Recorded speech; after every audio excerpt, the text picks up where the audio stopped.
இந்த வீடியோவில் readymade LED box எடுத்திருக்கோம். இதில் நம்ம பிராண்டோட நேமை எப்படி நம்மளே ரெடிமேடாக போட்டுக்கலாம் அப்படின்றது தான் இதில் பார்க்க போகிறோம். நமக்கு எங்கேயாவது கேப் இருக்கான்னு பார்க்கலாம். அட்டை பாக்ஸில் இப்போ பார்த்திங்கன்னா இந்த பல்புக்கு மேலே கேப் இருக்குது, நம்ம இங்கே பிரிண்ட் பண்ணிக்கலாம். அதேமாதிரி இந்த 7 வாட்னு போட்டிருக்க இந்த இடத்துல பார்த்திங்கன்னா இந்த இடத்துல நம்ம பிராண்டை நம்ம பிரிண்ட் பண்ணிக்கலாம். அதேமாதிரி இந்த பக்கம் இந்த மாதிரி 2 பக்கத்தில் நம்ம ஈஸியாக எப்படி நம்மளே பிரிண்ட் பண்ணி நம்ம பிராண்டை போடலாம் அப்படின்றத பார்க்கலாம். அதுக்கு தேவையானது ஸ்க்ரீன். இந்த ஸ்க்ரீனில் வந்து நம்ம பிராண்டோட நேமை வந்து இதில் பதிவு பண்ணியிருக்கோம். இது பேர் தான் ஸ்க்ரீன் பிரிண்டிங் செய்கிறதுக்கான ஃப்ரேம். ஸ்க்ரீன் பிரிண்டிங் எப்படி செய்கிறது அப்படின்றத இதுக்கு முன்னே போட்டிருக்கிற வீடியோவில் நான் பதிவு பண்ணியிருக்கேன். நீங்கள் அதை பார்த்து தெரிஞ்சுக்கலாம். அடுத்தது இது தேவையான பொருள் என்னென்னு பார்க்கலாம். இந்த பிரிண்டிங்க்கு பிரிண்டிங் டேபிள்னு சொல்லுவாங்க. இது மாதிரி கீழே வந்து இந்த மாதிரி கீழ் போட்டு நம்ம ஒரு ரீப்பரை வச்சு ஒரு பலகையில் ரெடி பண்ணியிருக்கோம். இதுதான் அது. அடுத்தது பார்த்திங்கன்னா ஜி கிளாம்ப். இதுக்கு பேர் ஜி கிளாம்பு. இது வந்து எதுக்காகனா இந்த பிரிண்டிங் செய்ய வேண்டிய ஸ்க்ரீனை நம்ம அதில் வந்து இந்த ஜி கிளாம்ப் போட்டு நம்ம டைட் பண்ணிக்கிறதுக்காக தான் இந்த ஜி கிளாம்ப். அதுக்கடுத்து பிவிசியால் செய்யப்பட்ட இங்கு, பிவிசி இங்க்குன்னு பேர். நான் இந்த இதுக்கு மேட்சிங்காக போடுறதுக்காக நான் க்ரீன் கலர்லேயே இங்கு எடுத்திருக்கேன். அடுத்தது பிளாக் இங்கு, பிவிசி இங்கு. இதை வந்து நம்ம மிக்ஸ் பண்ணுறதுக்காக ரெடியூசர். இது வந்து இங்கு தேவையான அளவு கட்டியாவோ இல்லை தண்ணியாவோ நம்ம குழச்சிக்கலாம் அதை விட்டு. அதே சமயத்தில் ஸ்க்ரீனை க்ளீன் பண்ணுறதுக்கு இது பயன்படுத்திக்கலாம். இது பேர் ரெடியூசர். அடுத்தது ஃபெவிகால் ஓட்டுறதுக்காக. இதுக்கு பேர் ஸ்க்யூசர். இங்கு போட்டு நம்ம பிரிண்ட் போடும்போது இது இழுத்திங்கன்னா பிரிண்ட்டு வந்து அந்த பேப்பரில், அதாவது இந்த பாக்ஸில் விழும், அதுக்கானது.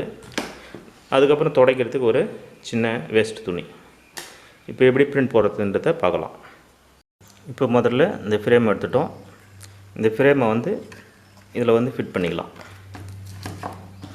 இந்த மாதிரி ஜி கிளாம்ப் வச்சு இதில் இந்த மாதிரி ஃபிட் பண்ணிக்கணும். இந்த பக்கம் இப்படி டைட் பண்ணிக்கலாம். இப்போ ஃப்ரேம் பிரிண்ட் ஆகிறதுக்கு தயாராகிடுச்சு.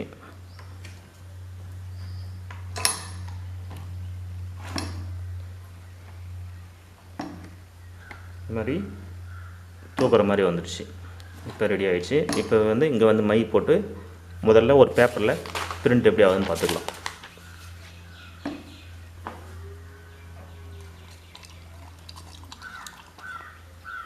நான் இதுக்கு மேட்சிங்காக வந்து க்ரீன் இங்க் எடுத்திருக்கேன். இப்போ க்ரீன் இங்க் எடுத்துக்கிட்டோம். க்ரீன் இங்க்கு லேசாக மாதிரி விட்டுக்கலாம். அதுக்கப்புறம் ஸ்க்யூசரில் இப்படி பிளாக் பண்ணி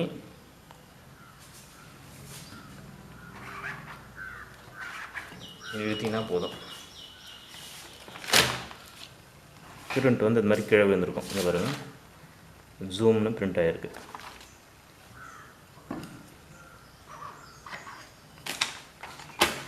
நம்ம அந்த இடத்துல அந்த அட்டை பாக்ஸ் வச்சிங்கன்னா அதில் பிரிண்ட் ஆகிடும்.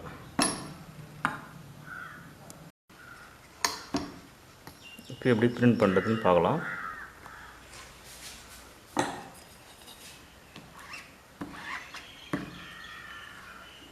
இந்த இடத்துல பாருங்கள், ஜூம்னு அழகாக க்ளீனாக வந்துடுச்சு. இப்போ ரெடி ஆகிடுச்சு.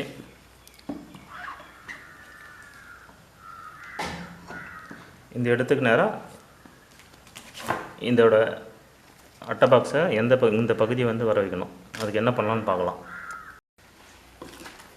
இப்போ ஃப்ரேம் தூக்கிட்டு நான் வந்து ஒரு பிளாஸ்டிக் பேப்பர் வச்சுருக்கேன். எதுக்காகனா இது மேலே நம்ம பிரிண்ட் போட்டுட்டு இங்கே சரியான இடத்த வந்து அதில் ஃபிட் பண்ணலாம். இப்போ இந்த பிளாஸ்டிக் பேப்பரில் பிரிண்ட் ஆக போகுது.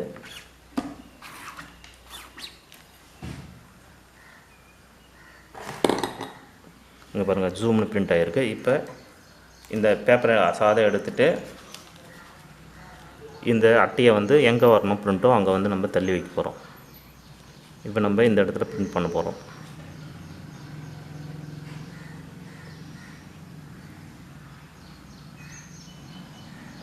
இந்த இடம் நம்ம பிரிண்ட் பண்ண போகிறோம். இங்கே ஓகே. இப்போ நான் வந்து இதை அட்ஜஸ்ட் பண்ணிவிட்டு சமமாக நேராக இருக்கான்னு பார்த்துங்க. பார்த்தாச்சு. இப்போ வந்து இது ஓரத்தில் பசை தடவி இருக்கேன், அதை வந்து இப்படி ஒட்டிக்கலாம் அடையாளத்துக்கு. அதேமாரி மேல் பக்கத்துலேயும் இது மாதிரி ஒட்டிட்டேன். நம்ம ஈஸியாக இந்த இடத்துல வச்சோம்னா பிரிண்ட் ஆகிடும். இப்போ வச்சுட்டேன். இப்போ இதில் எப்படி பிரிண்ட் பண்ணுறதுன்னு பார்க்கலாம். ஒரு முறை பேப்பரில் பிரிண்ட் பண்ணி பார்த்துக்கிறேன்.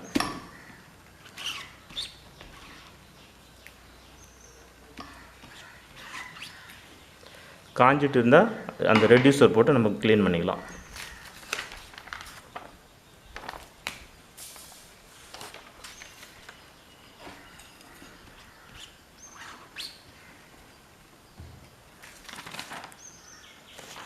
இப்போ நம்ம இங்கே பிரிண்ட் பண்ண போகிறோம்.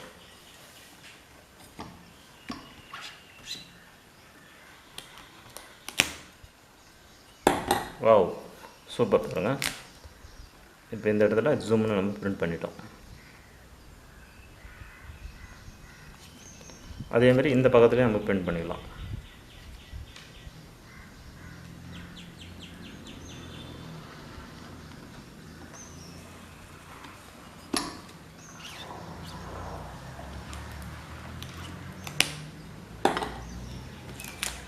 இங்கேயும் பிரிண்ட் பண்ணியாச்சு.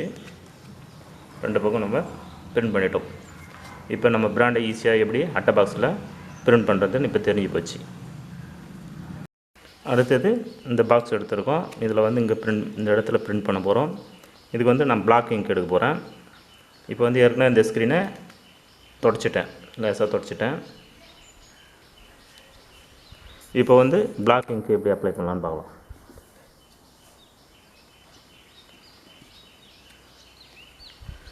பிளாக் இங்க் போட்டாச்சு. அதேமாதிரி ஸ்க்யூசர் எடுத்துட்டேன். ஸ்க்யூசரில் ஃபஸ்ட்டு ஒரு பேப்பரில் பிரிண்ட் பண்ணி பார்க்குறேன். ஜூம்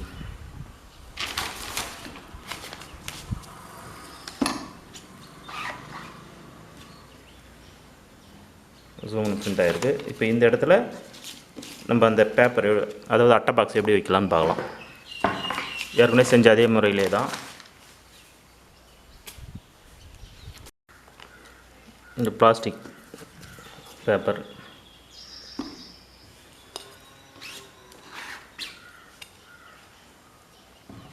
இதோட பிளாக்கில் பிரிண்ட் ஆகிருப்பாருங்க. இப்போ வந்து இந்த அட்டை பாக்ஸை அதுக்குள்ளே வைக்கிறேன். நம்மளுக்கு எந்த இடம் வேணுமோ அந்த இடத்த நம்ம தள்ளி பார்த்துக்கலாம். ஓகே,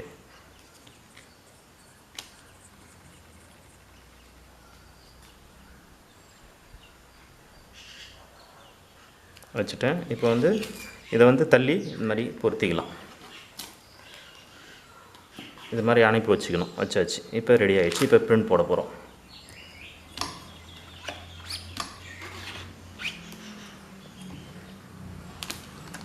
ஜூம் பக்காவாக வந்துச்சு பாருங்கள். அதேமாதிரி இந்த பக்கத்தில்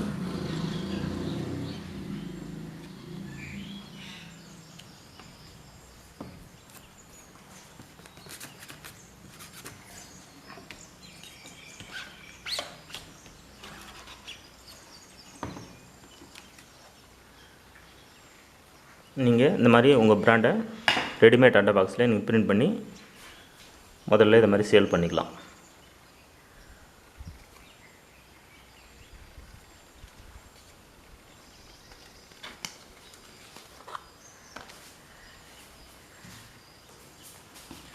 இப்போ 2 பாக்ஸில் நம்ம இந்த மாதிரி பிரிண்ட் பண்ணியாச்சு. ஸ்க்ரீன் பிரிண்டிங் எப்படி செய்யறதுன்றத இதே சேனலில் உங்களுக்கு பதிவாக போட்டிருக்கேன். அதை பார்த்து நீங்கள் இது பிரிண்ட் பண்ணுறது எப்படின்னு நீங்கள் தெரிஞ்சுக்கலாம். இந்த ஸ்க்ரீன் எப்படி ரெடி பண்ணுறது அதை பற்றின விளக்கலாம் ஸ்க்ரீன் பிரிண்டிங் பார்ட் 1, 2, 3 அது மாதிரி உங்களுக்கு போட்டிருக்கேன். அதில் தெரிஞ்சுக்கலாம். இல்லை ஸ்க்ரீன் பிரிண்டிங் பற்றி உங்களுக்கு ட்ரைனிங்காகவும் நாங்கள் சொல்லித்தரோம். அதை வந்து தெரிஞ்சுக்கணுன்னா கீழ்கண்ட முகவரிக்கு அல்லது தொலைபேசி எண்ணை தொடர்பு கொண்டு நீங்கள் இதை கற்றுக்கலாம்.